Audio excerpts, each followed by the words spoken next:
Onlar anlamaz halden, çünkü derdimden bilmez. Çoktan kırılmış kalpler, anlamazlar halinden.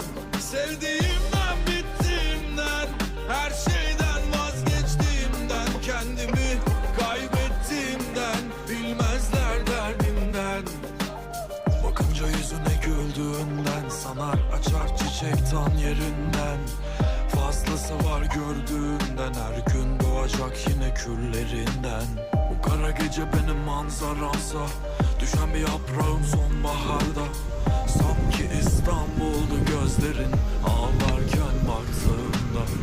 Her gidenin ardından ağlayacak, susup her şeyi yakacak. Yaktıkları yanına mı kalacak sanma, yerin hiç dolmayacak. Onlar anlamaz